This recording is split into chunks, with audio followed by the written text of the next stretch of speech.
اور پھر نائلی کہتی ہے ہم سب پاگل نہیں ہیں مگر حالات نے ہمیں یہاں آ کر کھڑا کر دیا ہے۔ میگن کی فیملی کا نام سن کر نائلی کو ویژن آتا ہے، اس نے یہ نام نیوز پیپر میں دیکھا تھا اور وہ کچھ لکھ بھی رہی تھی ایکسیٹرا ایکسیٹرا۔ وہ کھانے کے بعد جانے لگتی ہیں تو انہیں ایک چیئر نظر آتی ہے۔ میگن کہتی ہے میرے گھر میں بھی ایسی ہی چیئر تھی اور مجھے اس پر بیٹھنا بہت اچھا لگتا تھا، کیا میں تھوڑی دیر کے لیے اس پر بیٹھ سکتی ہوں؟ تو نائلی کہتی ہے نہیں ابھی نہیں، پھر کسی دن، کیونکہ وہ جانتی تھی کہ اس کا رزلٹ بہت ہی بھیانک ہوگا۔ مس ٹی نائلی کو ہمیشہ ٹیز کرتی تھی، آج صبح ہی کو لے لیجئے۔ اس نے نائلی کے شوز اتنے زیادہ ٹائٹ کیے کہ اس کی چیخ نکل گئی اور اوپر سے برا بھلا بھی مس ٹی نے ہی کہا۔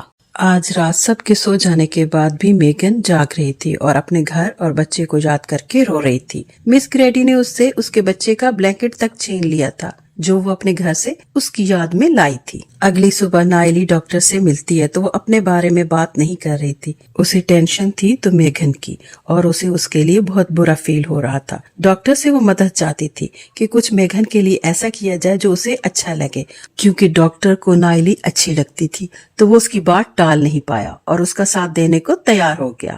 اسی دن انہوں نے میگن کو اس چیئر پر بیٹھنے کے لیے بلایا اور پہلی بار یہاں آ کر وہ خوش بھی نظر آ رہی تھی، مگر تبھی وہاں پر اور بھی پیشنٹس آ گئی اور وہ بھی ضد کرنے لگی کہ ہمیں بھی بیٹھنا ہے، ہمیں بھی بیٹھنا ہے، اور ڈاکٹر بھی سمجھ نہیں پا رہا تھا کہ ان سب کو کیسے کنٹرول کرے، اور نیلی بھی وہاں سے نکل گئی۔ تبھی دوسری طرف سٹاف نے جا کر مس ہٹلر کو بتا دیا کہ آپ کی چیئر پر وہ بیٹھی ہیں۔ تو وہ کہتی ہے کون بیٹھا ہے؟ تو وہ کہتی ہے سبھی۔ تو مس ہٹلر آفس کی ڈور کو بند کیے بنا ہی وہاں سے غصے سے نکل گئی۔ تبھی وہاں پر ہوئی نیلی کی انٹری۔ مس ہٹلر کو دیکھ کر سارے سہم جاتی ہیں اور ایک سائڈ پر ہو جاتی ہیں۔ اس وقت وہی خوبصورت لڑکی چیئر پر بیٹھی تھی، اسے بالوں سے پکڑ کر مس ٹی وہاں سے لے جاتی ہے۔ سب کے جانے کے بعد مس ہٹلر اپنی چیئر پر بڑے اکڑ کر بیٹھ جاتی ہے۔ دوسری طرف نیلی موقع دے کر آفس میں جا چکی تھی، وہ کچھ ڈھونڈ رہی تھی، تبھی اسے ایک ڈائری ملتی ہے، اسے یہ جانی پہچانی لگتی ہے۔ اسے اسی وقت ویژن آتا ہے کہ یہ وہی لکھ رہی ہے اور کسی آدمی سے وہ بات کر رہی تھی اور اس کے ساتھ ساتھ جا بھی رہی تھی۔ تبھی آفس میں موٹی ماریا آ جاتی ہے، نائلی اس سے مدد مانگتی ہے، وہ یہ ڈائری اور میگن کے بچے کا بلینکٹ لے جانا چاہتی تھی۔ ماریا اس کی مدد کرتی ہے اور یہ دونوں چیزیں اپنے کپڑوں میں چھپا لیتی ہے۔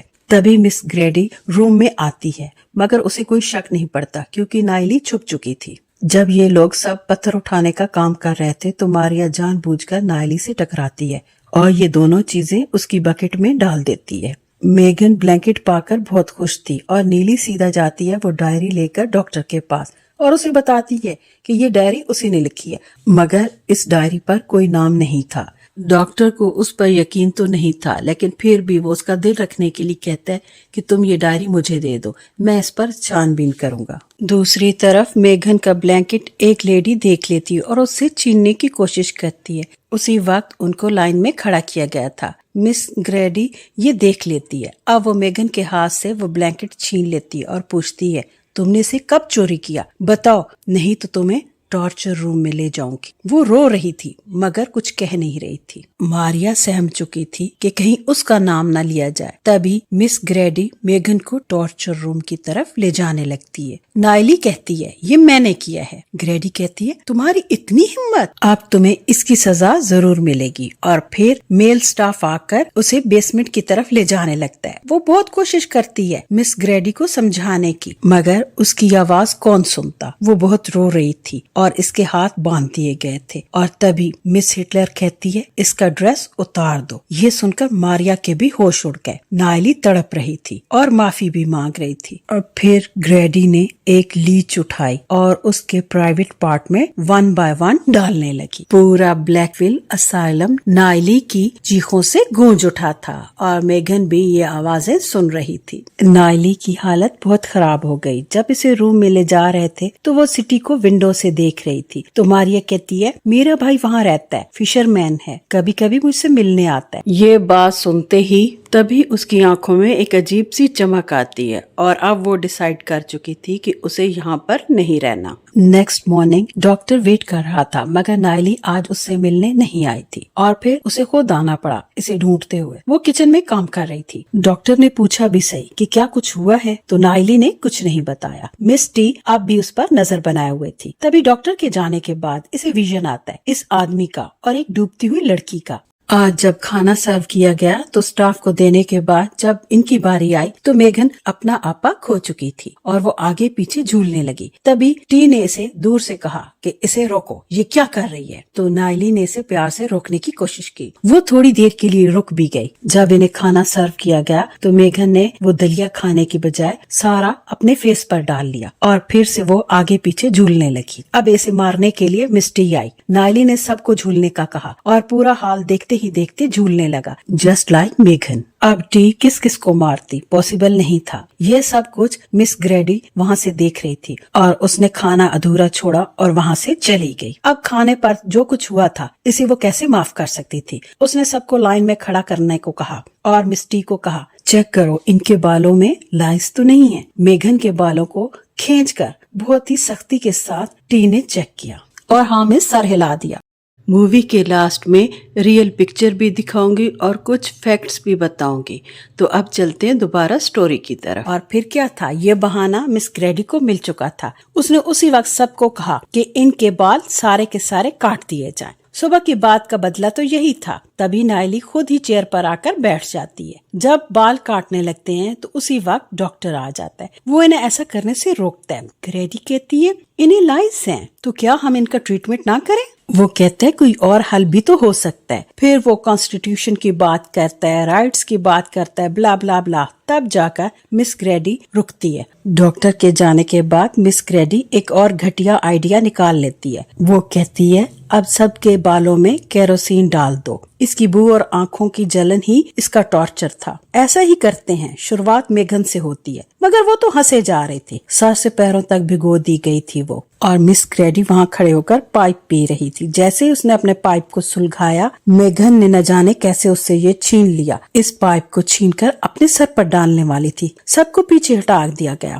حتیٰ کہ نائلی کو بھی پکڑ کر دور کر دیا گیا۔ مس گریڈی نے اسے باتوں میں الجھانے کی کوشش کی مگر وہ نہیں کر پائی اور آگ اس نے خود پر انڈیل ہی دی اور پھر دیکھتے ہی دیکھتے وہ جل کر مر گئی۔ رات کو ہی اسے گڑا کھود کر دفنا دیا گیا۔ نائلی اور دوسری لڑکیاں بھی اس کی آخری رسومات میں شامل تھیں۔ سب کے جانے کے بعد ہم دیکھ سکتے ہیں وہاں اور بھی بہت ساری گمنام قبریں تھیں۔ میگھن کے کپڑے اور دوسرا سامان اب اس کے گھر بھجوانے کی بات ہو رہی تھی اور مس ٹی کی نظریں اسی بلینکٹ پر ٹکی ہوئی تھی۔ دوسرے دن نائلی اس ظلم کے خلاف آواز اٹھانے کی بات کرتی ہے۔ ڈاکٹر کہتا ہے کہ اس بات کو چھوڑو، میں تمہیں ایک گڈ نیوز دینا چاہتا ہوں۔ پیرس میں ایک لڑکی کی یادداشت واپس آئی ہے، کیونکہ کبھی کبھار آکسیجن کی کمی سے یادداشت چلی جاتی ہے اور پھر اس کے لوٹنے کے چانسز بھی ہوتے ہیں، اور مجھے بھی امید ہے کہ تم اسی طرح کوشش کرو گی تو تم بھی ٹھیک ہو سکتی ہو۔ نائلی کو کوئی بھی امید باقی نہ رہی۔ اسے لگا کہ ڈاکٹر کو بھی میگھن کی موت سے کوئی لینا دینا نہیں۔ جیسا وہ اسے سمجھتی تھی وہ ویسا نہیں تھا۔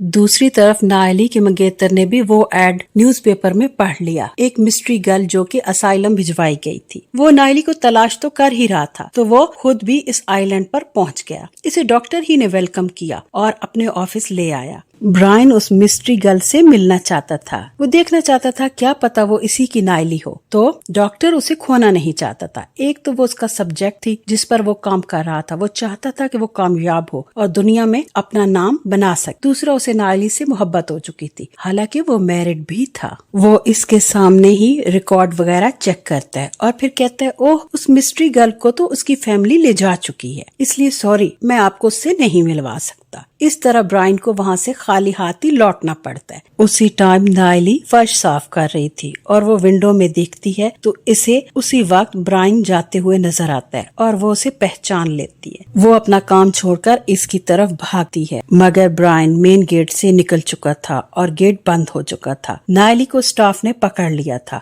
یہ جاتی ہے ڈاکٹر کے پاس کہ شاید وہ اس کی مدد کرے گا، لیکن پھر یہ سمجھ چکی تھی کہ وہ کیا چاہتا ہے۔ وہاں سے سیدھا ماریا کے پاس جاتی ہے اور ہیلپ مانگتی ہے تو وہ بھی مان جاتی ہے۔ اسی رات ان کے ہاں پارٹی تھی۔ تب ڈاکٹر ڈانس پارٹنر کے طور پر اسے چنتا ہے اور پھر نائلی کو لے کر وہ اس طرح ڈانس کرتا ہے کہ دنیا ہی بھلا بیٹھتا ہے کہ وہ کہاں پر ہے اور کس کے ساتھ ہے۔ جب وہ فیل کرتا ہے کہ سب کی نظریں انہی پر ہیں تو وہ پارٹی سے نکل جاتا ہے۔ ماریا اور نائلی بھی پارٹی سے کھسک جاتی ہیں،